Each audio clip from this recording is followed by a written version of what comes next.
Assalamualaikum warahmatullahi wabarakatuh. Alhamdulillahi rabbil alamin. Wabihi nasta'inu ala umuri dunya waddin. Wassalatu wassalamu ala asrafil anbiya'i wal mursalin. Wa ala alihi wa ashabihi wa man tabi'ahum bi ihsanin ila yaumiddin.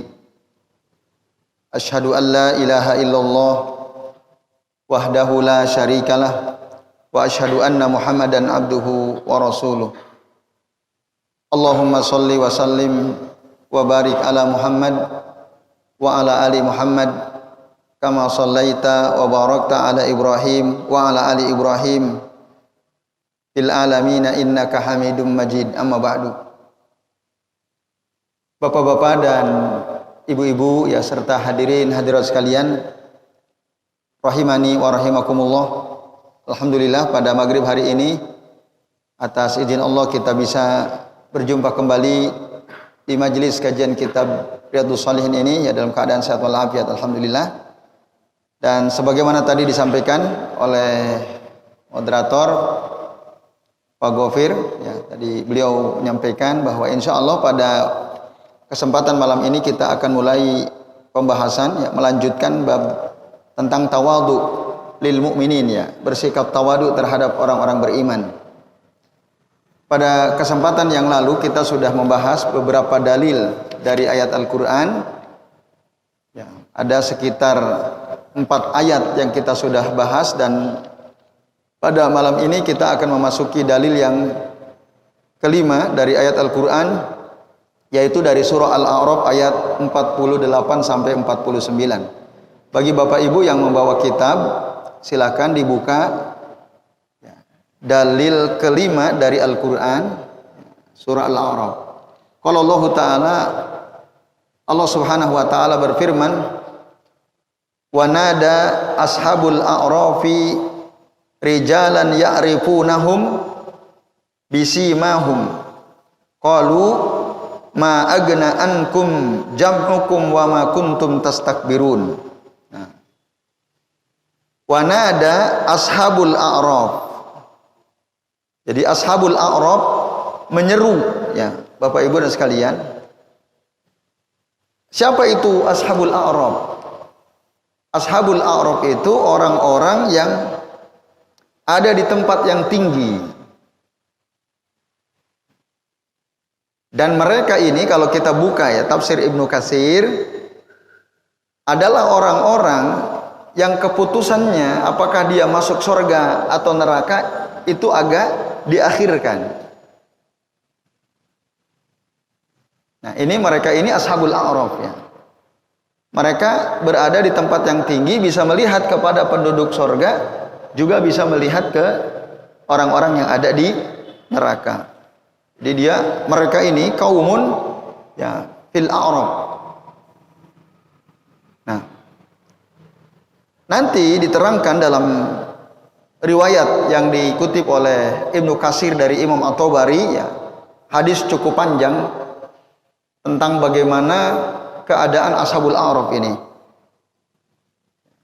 Tapi yang jelas ya, mereka ashabul a'raf ini ya menyeru kepada beberapa ya rijalan, orang-orang ya, tokoh pemuka orang-orang kafir, ya'rifunahum bisimahum.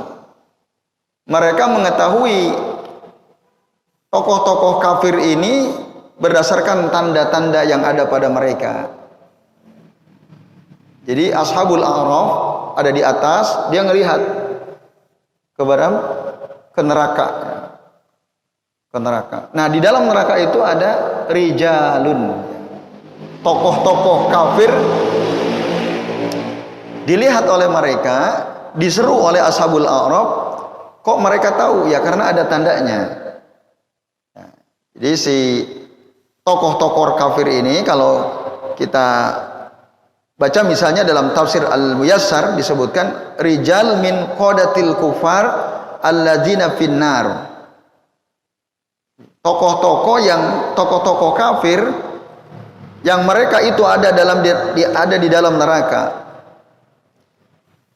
Wa ashabul a'raf itu ya'rifunahum.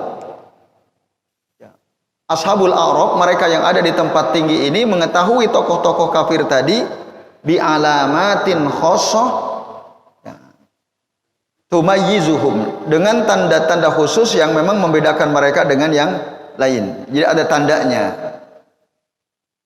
Lalu kata si ashabul a'raf ini, qalu ma agna ankum jam'ukum wa ma kuntum tastakbirun. Ya. Jadi harta yang kalian kumpulkan ketika kalian dulu hidup di dunia ternyata tidak ada manfaatnya sama sekali, ya. Dan apa yang kalian sombongkan juga tidak ada manfaatnya. Jadi tokoh-tokoh kafir mereka waktu hidup di dunia kaya raya, hartanya banyak, mereka bangga, sombong dengan itu. Dan mereka mengingkari gitu ya ayat-ayat Allah Subhanahu wa taala, akhirnya mereka masuk ke dalam neraka. Hartanya yang mereka kumpulkan atau sesuatu yang mereka sombongkan ternyata sama sekali tidak bisa menolong mereka. Nah, ini Bapak Ibu dan sekalian, ya. Jadi ini si ashabul a'raf ini, ya, dalam bahasa kita ngejek tokoh-tokoh kafir itu. Qalu ma agna ankum jam'ukum wa ma kuntum tastakbirun. Lalu Allah Subhanahu wa taala berfirman pada ayat berikutnya, aha ula'il ladzina aqsamtum la yanaluhumullahu birahmatin. Nah, apakah mereka ini orang-orang yang kalian bersumpah bahwa mereka tidak akan mendapatkan rahmat dari Allah? Lalu setelah itu Allah bilang kepada mereka, kepada ashabul a'raf, udkhulu al-jannata la khaufun 'alaikum wa la antum tahzanun. Masuklah kalian wahai ashabul a'raf ke dalam surga, tidak ada ketakutan atas kalian dan kalian tidak bersedih hati. Nah, Bapak Ibu dan hadirin sekalian, ya, saya mau cerita sedikit ashabul a'raf, ya. Jadi si ashabul a'raf ini adalah orang-orang antara amal baik dan amal buruknya itu seimbang, sama,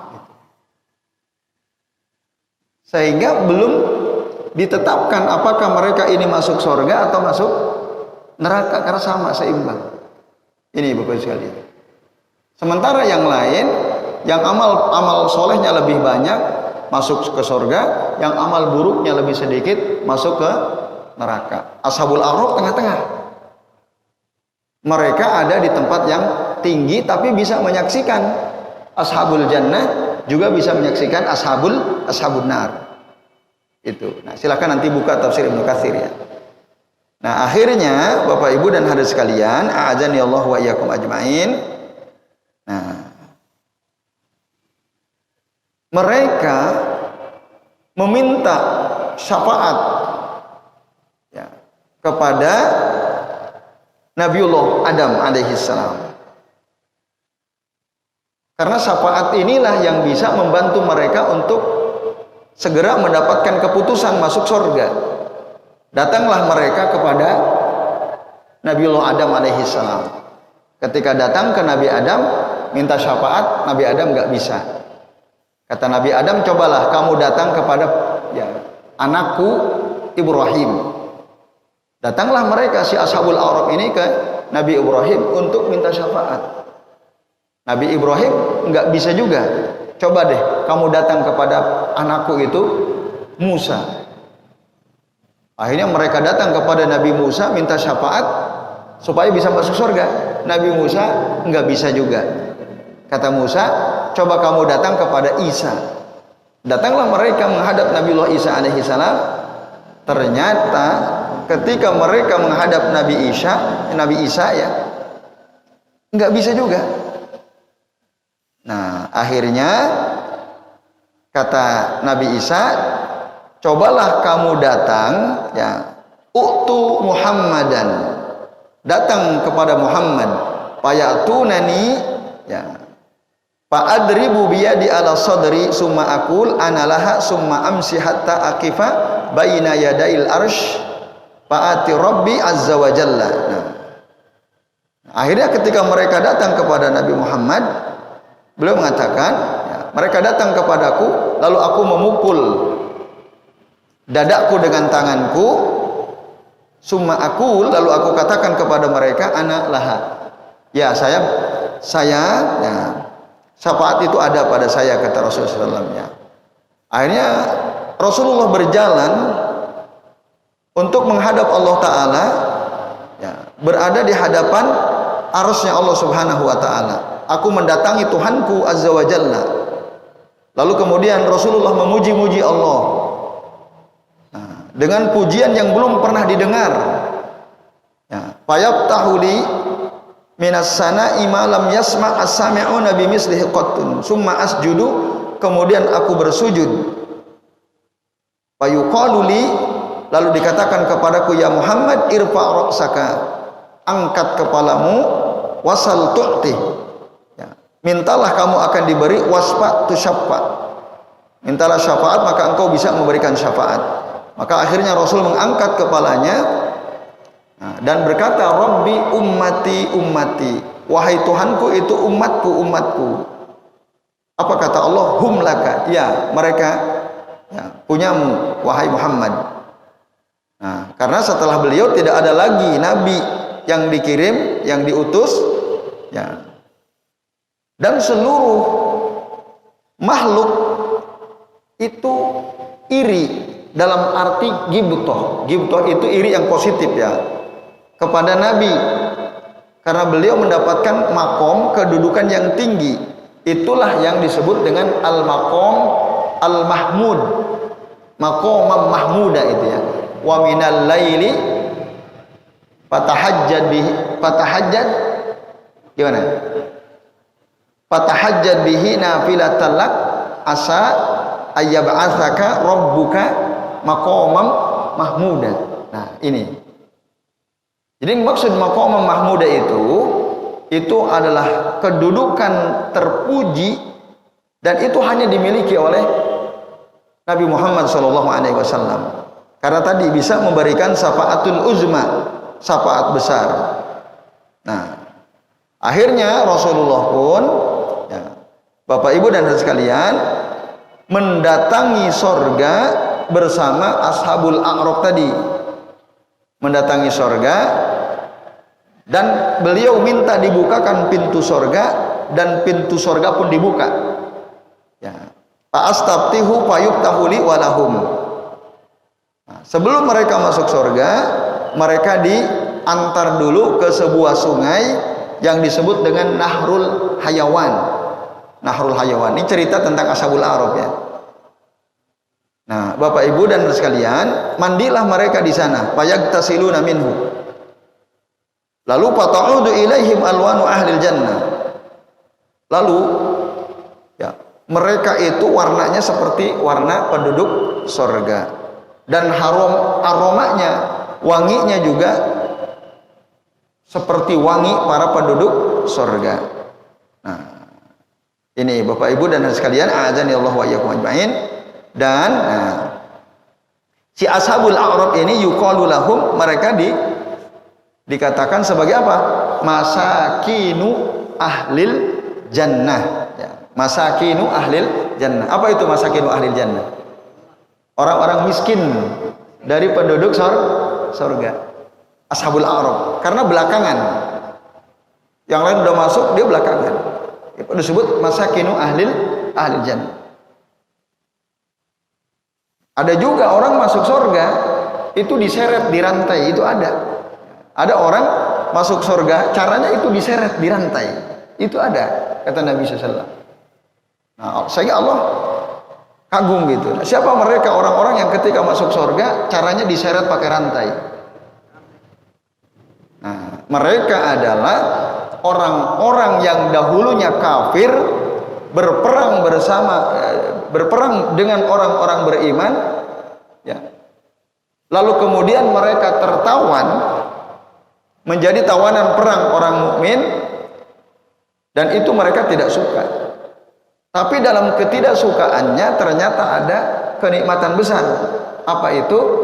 Mereka akhirnya bertaubat dari kekufurannya dan akhirnya mereka masuk Islam sampai akhir hayatnya. Nah, orang-orang seperti itu ketika masuk surga, kata Nabi, itu ditarik, digiring, dirantai. Jadi ada orang yang masuk surganya caranya seperti itu. Karena dulunya memerangi kaum muslimin dulu. Ditawan, taubat, masuk Islam. Nah, Ashabul A'raf ini dia harus usaha dulu, cari syafaat. Sampai akhirnya ketemu Rasul, dibawa oleh Nabi, bisa masuk, dan itu disebut, kata Nabi apa? Masakinu ahlil jannah. Jadi penduduk surga, kalangan golongan orang-orang miskin dari penduduk surga itu Ashabul A'raf itu. Kenapa tadi? Karena antara amal soleh dan amal buruknya seimbang. Nanti silakan Bapak Ibu baca ya di dalam tafsir Ibnu Katsir di antaranya. Nah, Bapak Ibu dan hadirin sekalian, lalu apa relevansi ayat ini dengan bab yang kita bahas? Bab kita kan membahas tentang apa? Tentang tawadhu. Ya kan? Mana kaitannya? Nah, Bapak Ibu dan hadirin sekalian, a'adzani Allah wa iyyakum ajmain, kaitannya atau relevansi ayat ini dengan bab tentang tawadhu adalah ya, lawan kata dari tawadhu itu apa? Sombong gitu. Ternyata kesombongan itu ya sesuatu yang kita sombongkan dari harta yang kita punya, jabatan yang kita punya, kelak nanti di akhirat sama sekali nggak ada manfaatnya. Nah, oleh karenanya jangan sombong. Jadilah orang yang tawadhu. Nasib orang sombong itu masuk neraka. Maka Ashabul A'raf tadi bilang, ma agna ankum jam'ukum wa ma kuntum tastakbirun. Nah, jadi apa yang kalian kumpulkan dari harta itu, apa yang kalian sombongkan itu sama sekali enggak ada manfaatnya. Oleh karena itu tawadhu'lah ya. Itu kaitannya di situ ya, pada ayat itu, pada kalimat itu. Jadi lawan kata dari tawadhu adalah sombong, dan orang sombong tidak bisa masuk surga dan tidak ada manfaatnya sama sekali sesuatu yang kita sombongkan. Nah, ini Bapak Ibu dan hadirin sekalian, a'adzani Allah wa iyyakum ajmain ya.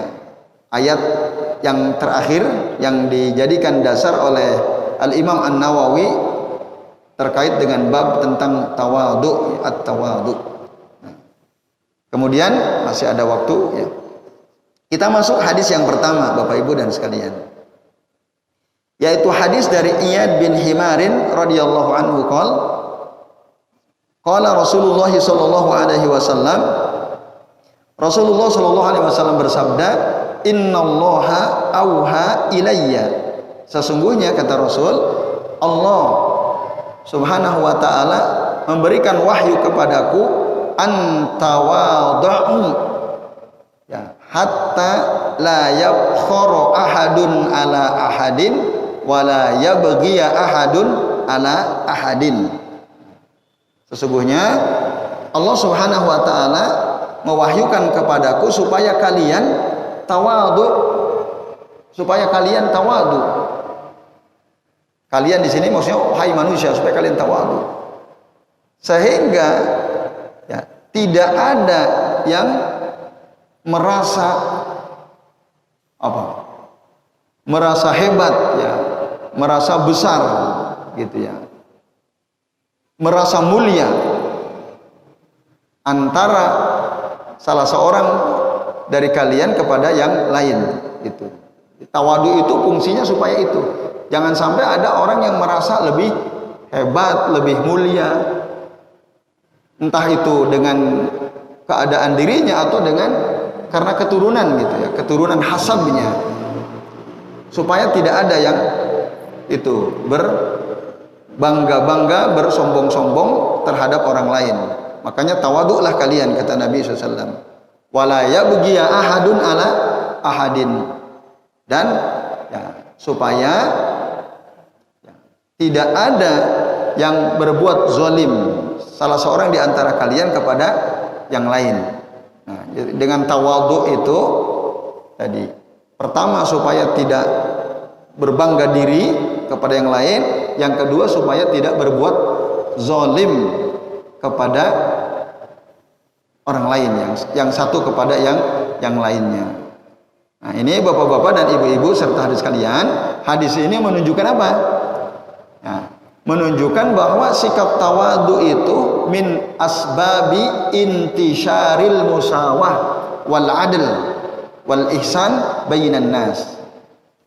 Tawadhu itu diantara sebab-sebab yang bisa intisyar, menyebarkan persamaan, keadilan dan kebaikan di antara manusia. Kalau semua orang tawadhu, nah maka di situ akan terwujud keadilan, di situ akan terwujud persamaan, di situ akan terwujud kebaikan di antara sesama manusia karena semua orang tawadhu. Ini maka tadi kata Nabi, tawadhu hatta la yabkhara ahadun ala ahadin wa la yabghi ahadun ala ahadin. Jadi ini Bapak Ibu dan Saudara sekalian, a'adzani Allah wa iyyakum ajmain. Terakhir ya, dari hadis ini juga kita bisa mengambil kesimpulan bahwasanya al-kibru yantijut tafakhur alladhi yuladu al-baghya. Kesombongan itu bisa melahirkan at-tafakhur, tadi berbangga diri gitu ya. Dan itu nanti akhirnya akan melahirkan kezaliman. Ya kalau orang sombong, bangga dia dengan kehebatan dirinya, dengan mungkin kemuliaan dirinya, akhirnya dia berbuat zalim kepada orang lain. Nah, oleh karenanya Allah mewahyukan kepada Nabi supaya manusia itu bersikap tawadhu. Nah, ini bapak-bapak dan ibu-ibu serta sekalian, mohon maaf karena waktunya sudah menunjukkan jam 6:40, maka waktu saya kembalikan ke Pak Gofir. Ya, Pak.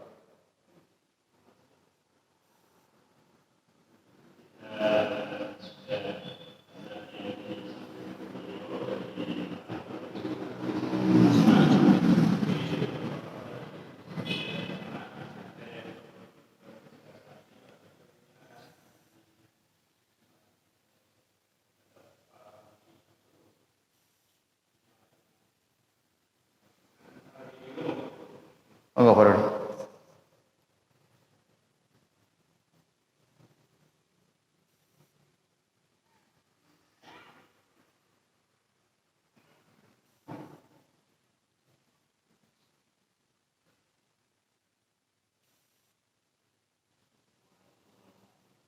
Waalaikumsalam warahmatullahi wabarakatuh.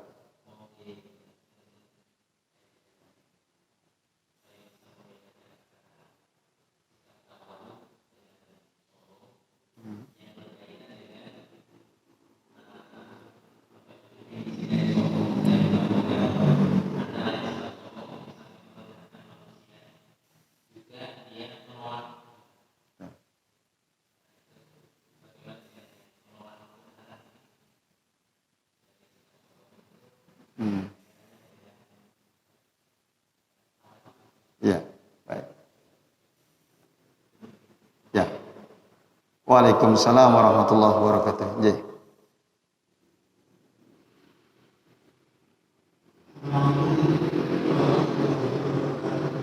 Waalaikumsalam warahmatullahi wabarakatuh.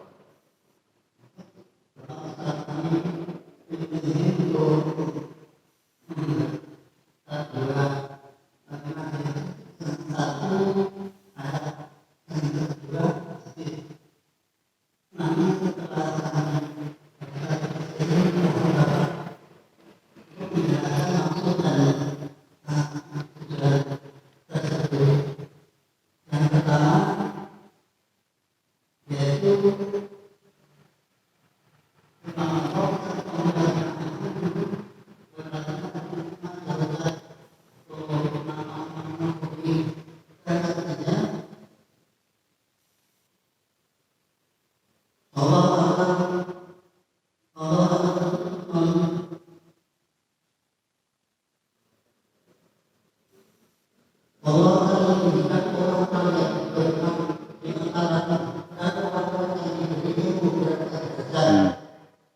sesungguhnya apa yang kamu kerjakan surat Al-Mujadilah ayat 11. Yang kedua, hadis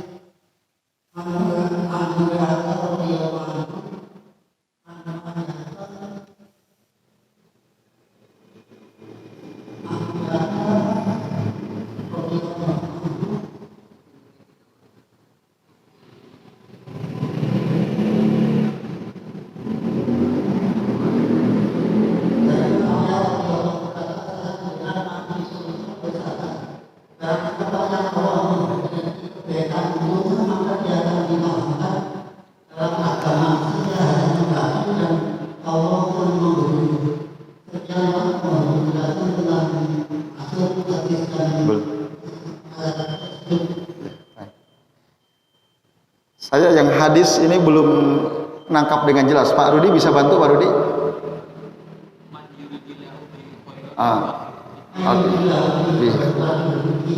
Terus yang Bapak tanyakan terkait hadis itu?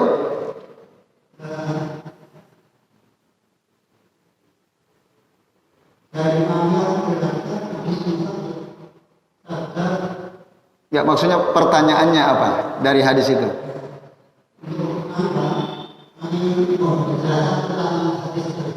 Ya. Oh, mohon dijelaskan. Ya, baik, terima kasih Pak. Ya. Baik Bapak Ibu dan sekalian, yang pertama pertanyaan Pak Rudi ya, antara sombong dan tawadhu tadi. Betul tadi Pak Rudi bahwa dalam hadis disebutkan sombong itu cirinya dua. Yang pertama gomtun nas wa batorul haq, ya gitu ya.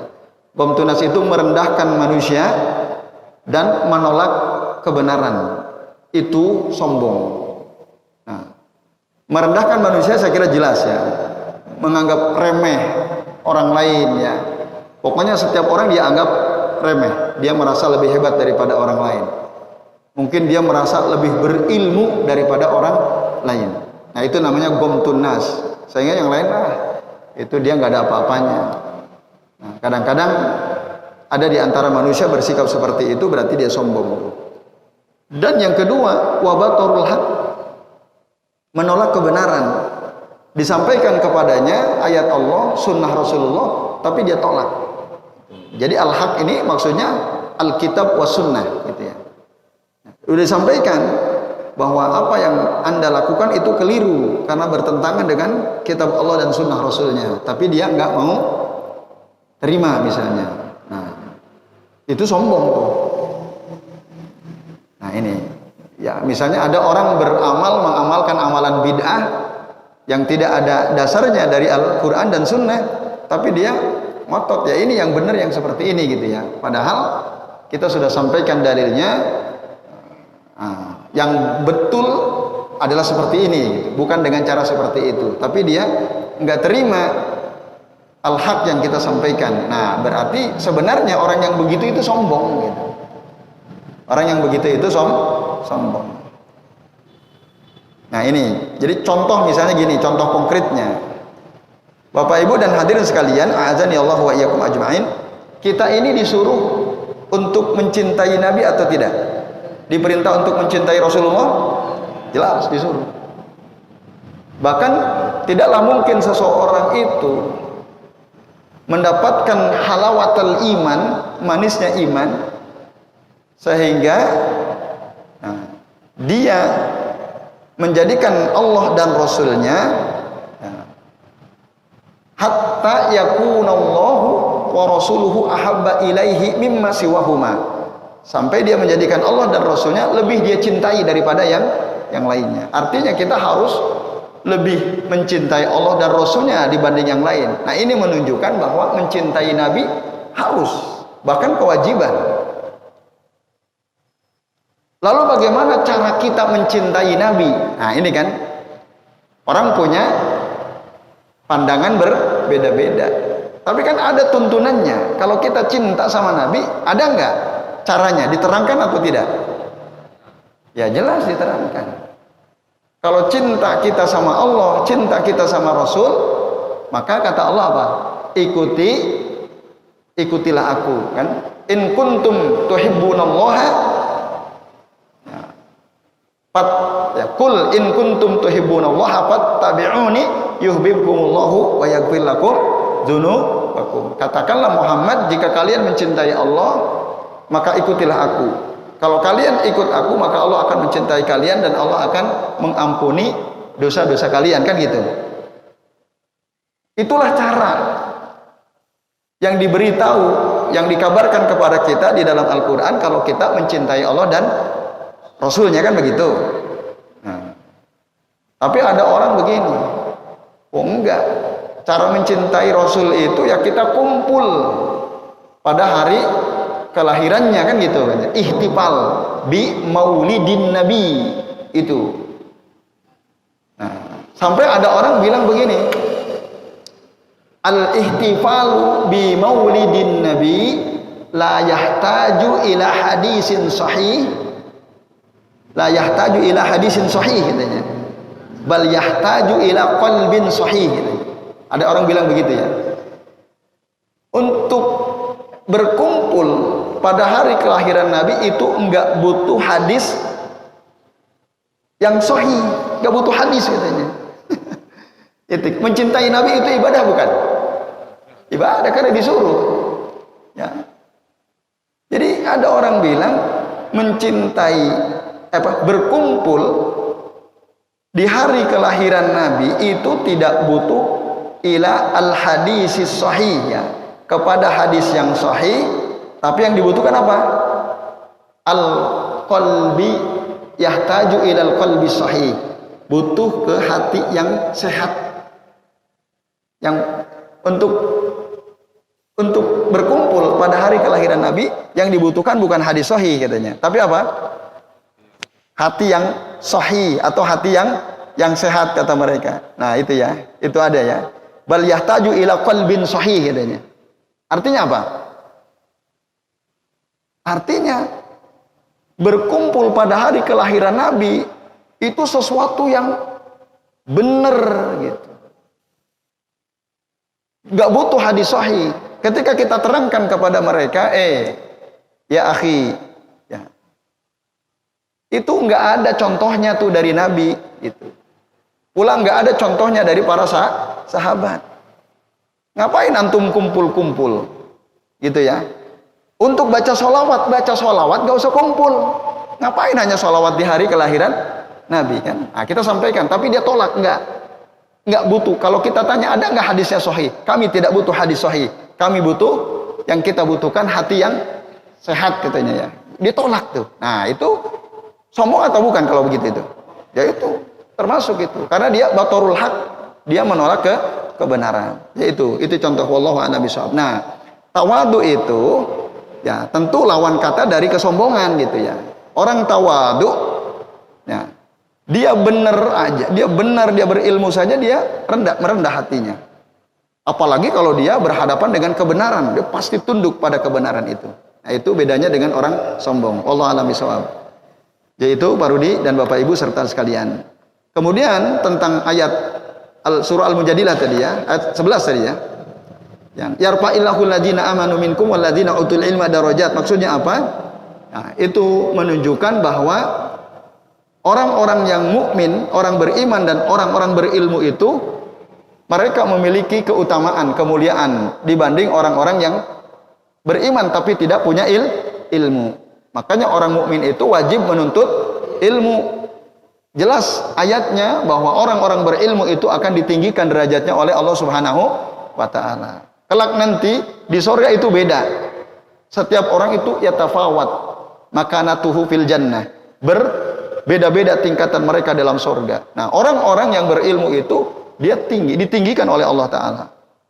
Maka bersyukurlah Bapak Ibu kalau dalam hati kita itu ada semangat untuk ilmu gitu ya. Mudah-mudahan dengan itu nanti kelak Allah tinggikan derajat kita di surga. Amin ya rabbal alamin. Yaitu diantara faidah yang kita bisa ambil dari ayat tersebut. Lalu yang kedua hadis Nabi tadi, man yuridillahu bihi khairan yufaqihuhu fiddin. Barang siapa orang yang dikehendaki Allah untuk diberikan kebaikan, maka Allah akan pahamkan dia tentang masalah agama. Maka bapak-bapak dan ibu-ibu, ketika kita bertambah ilmu, semakin paham urusan agama kita, semakin ngerti mana halal mana haram, Ya, semakin paham bagaimana sikap yang benar ketika ada di majelis, ketika kita makan, ketika kita bermuamalah dengan orang lain, semakin kita ngerti gitu ya. Itu tanda Allah sedang memberikan kebaikan kepada kita. Dan itu tak ternilai gitu ya, Bos sekalian.